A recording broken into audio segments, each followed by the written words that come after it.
أعوذ بالله من الشيطان الرجيم. بسم الله الرحمن الرحيم. يا أيها الذين آمنوا اذكروا الله ذكرا كثيرا وسبحوه بكرة وأصيلا. هو الذي يصلي عليكم وملائكته ليخرجكم من الظلمات إلى النور وكان بالمؤمنين رحيما. تحيتهم يوم يلقونه سلام وأعد لهم أجرا كريما. يا أيها النبي إنا أرسلناك شاهدا ومبشرا ونذيرا وداعيا إلى الله بإذنه وسراجا منيرا. وبشر المؤمنين بأن لهم من الله فضلا كبيرا.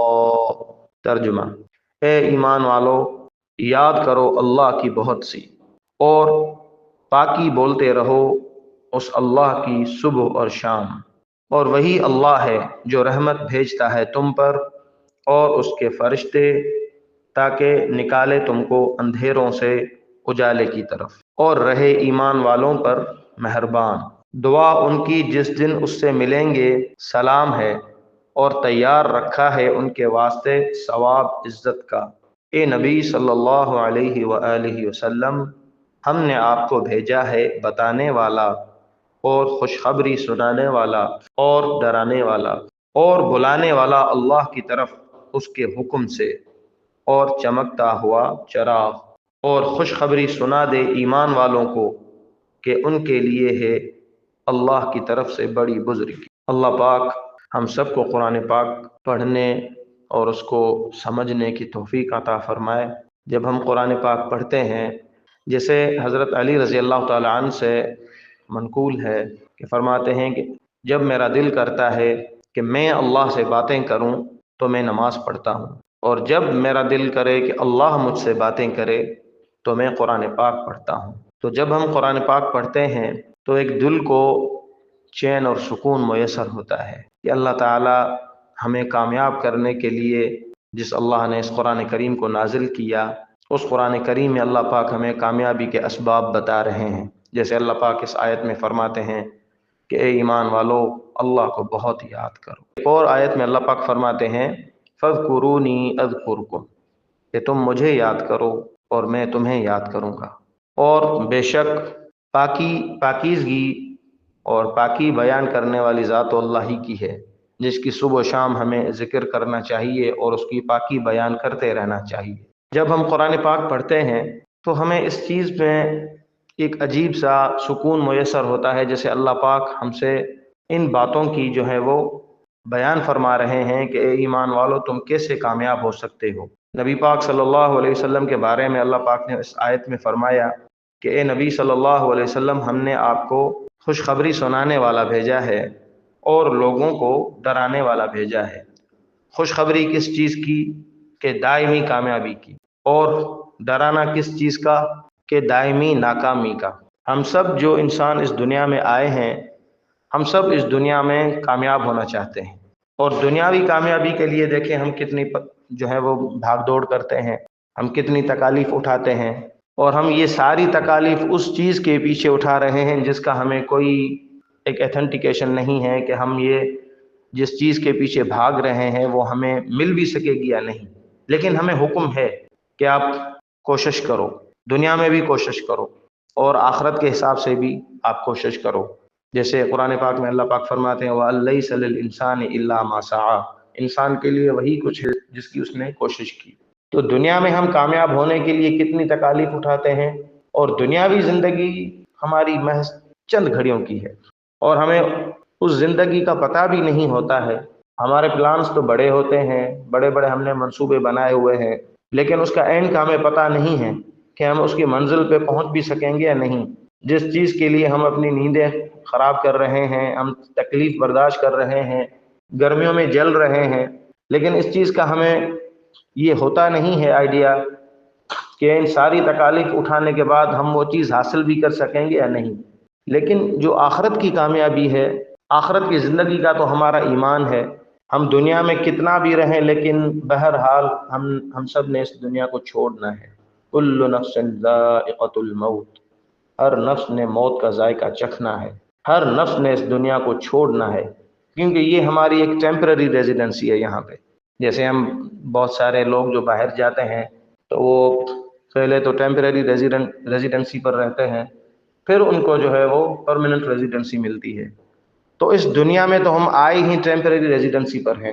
ہماری جو پرماننٹ ریزیڈنسی ہے وہ اس دنیا کی زندگی ختم ہونے کے بعد شروع ہوگی، اور اس کے لیے دو ہی جگہ رکھی گئی ہیں پرماننٹ ریزیڈنسی کے لیے، یا تو پھر وہ جنت میں ہوگی، یا پھر اللہ پاک معاف فرمائے جہنم ہوگی۔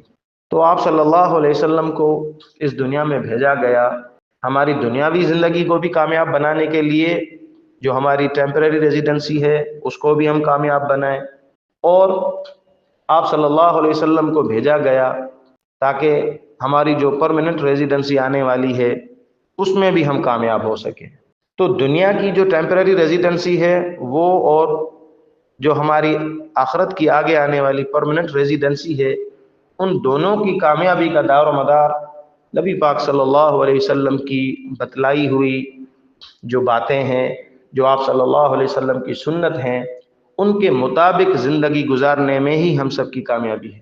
جیسے اللہ پاک قرآن پاک میں فرماتے ہیں لقد کان لکم فی رسول اللہ اسوۃ حسنہ، کہ تمہارے لیے زندگی گزارنے کا بہترین نمونہ نبی پاک صلی اللہ علیہ وسلم کی زندگی مبارک ہے۔ تو نبی پاک صلی اللہ علیہ وسلم کے طریقوں پہ زندگی گزار کے ہم نہ صرف جو یہاں پر ہماری ٹیمپرری ریزیڈنسی ہے اس کو ہم کامیاب بنا سکتے ہیں، بلکہ ہم ہماری آگے آنے والی پرماننٹ ریزیڈنسی کو بھی ہم جو ہے اس کو بھی ہم کامیاب بنا سکتے ہیں۔ تو جب ہم قرآن پاک پڑھیں گے تو پھر ہمیں اس چیز کا پتہ چلے گا، اور قرآن پاک ہمیں خوشخبریاں بتاتا ہے۔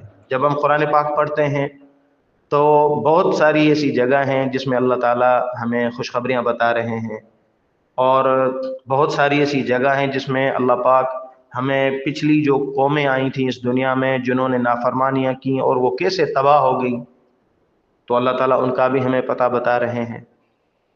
اور جب ہم قرآن پاک پڑھتے ہیں تو جب آپ قرآن پاک دل سے پڑھیں گے نا تو آپ کو ایسا محسوس ہوگا جیسے ایک ماں جب اپنے بچے کو بتاتی ہے کہ بیٹا دیکھو یہ تم کام نہ کرو، اس میں تمہارا نقصان ہے، اس میں تمہارے لیے آگے بہت ساری پریشانیاں ہیں۔ تو اللہ پاک تو اپنے بندے سے، جو دنیا میں ایک بندہ ہوتا ہے جسے اس کی ماں محبت کرتی ہے، تو علماء کرام فرماتے ہیں کہ اللہ پاک تو اپنے بندے سے اس کی ماں سے بھی 100 درجہ زیادہ محبت فرماتے ہیں۔ تو جیسے ایک ماں اپنے بچے کو شفقت سے بتاتی ہے، سمجھاتی ہے کہ بیٹا یہ کام کرنے میں تمہارا نقصان ہے اور آگے آنے والے وقت میں تمہیں بڑی پریشانیاں دیکھنی پڑیں گی، تو اللہ پاک تو ہم سے، وہ ہمارے خالق ہیں، وہ ہمارے مالک ہیں، وہ ہمارے رازق ہیں۔ ہم آج جو کچھ بھی ہیں وہ اپنے اللہ ہی کی وجہ سے ہیں۔ اگر ہماری آنکھیں دیکھ رہی ہیں تو وہ اللہ ہی کی وجہ سے دیکھ رہی ہیں، اگر ہمارے کان سن رہے ہیں تو وہ اللہ ہی کی وجہ سے سن رہے ہیں، اگر ہماری زبان بول رہی ہے تو وہ اللہ ہی کی وجہ سے بول رہی ہے، اگر ہم چل رہے ہیں، پھر رہے ہیں، کھا رہے ہیں، کام کر رہے ہیں، یہ ساری نعمتیں اللہ ہی کی طرف سے ہمیں دی گئی ہیں، اللہ ہی نے ہمیں دی ہیں۔ ہم اس کا کتنا شکر ادا کرتے ہیں وہ ہم سب جانتے ہیں۔ اللہ تعالی ہم سب کو اپنے احکام کے مطابق، اپنے حکموں کے مطابق اور نبی پاک صلی اللہ علیہ وآلہ وسلم کی سنتوں کے مطابق زندگی گزارنے کی توفیق عطا فرمائے۔ یہ بات بتانے کا مقصد یہ ہے کہ ہم اپنی جو مصروف زندگی ہے اس میں سے ٹائم نکال کے قرآن پاک کو پڑھیں، پھر اس کے ترجمے کو پڑھیں، پھر جو چیز ہمیں سمجھ میں نہ آئے تو پھر جیسے اللہ پاک فرماتے ہیں کہ فَاسْأَلُوا أَهْلَ الذِّكْرِ إِن كُنتُمْ لَا تَعْلَمُونَ، کہ جو چیز اس کا آیت کا مفہوم یہ ہے، اللہ پاک کمی بیشی معاف فرمائے، کہ جس چیز کا تمہیں علم نہ ہو، پتہ نہ ہو، تو اہل ذکر یعنی اہل علم سے اس کا پوچھ لیا کرو۔ تو پھر ہم علماء کرام سے پوچھیں کہ یہ چیز آپ ہمیں سمجھائیں۔ جیسے ہم دنیا میں کامیاب ہونے کے لیے بہت سارے کام کرتے ہیں، بہت سارے لوگوں کے پاس جاتے ہیں، تو دین سیکھنے کے لیے بھی ہمیں علماء کرام کے پاس جانا چاہیے، ان سے اس چیز کا مسئلہ پوچھنا چاہیے، تب جا کے ہمیں قرآن پاک کی سمجھ آئے گی۔ تو انشاءاللہ تعالی ہم سب نیت کرتے ہیں کہ آئندہ ہم قرآن پاک ریگولر بیس پہ پڑھیں گے انشاءاللہ، پھر اس کے ترجمے کو پڑھیں گے، پھر جو چیز ہمیں سمجھ میں نہیں آتی ہے تو وہ انشاءاللہ ہم علماء کرام سے پوچھیں گے۔ اور رمضان المبارک کا بابرکت مہینہ بھی آ رہا ہے، تو آپ خود بھی انشاءاللہ قرآن پاک پڑھیں اور اپنے بچوں کے لیے خصوصاً قرآن پاک کی تعلیم کا اہتمام کریں، تاکہ ہمارے بچے جو ہیں وہ بھی قرآن پاک پڑھیں اور وہ اپنے اللہ کو پہچانے اور نبی پاک صلی اللہ علیہ وآلہ وسلم کو پہچانے۔ اللہ تعالی ہم سب کو عمل کے توفیق عطا فرمائے۔ السلام علیکم ورحمۃ اللہ۔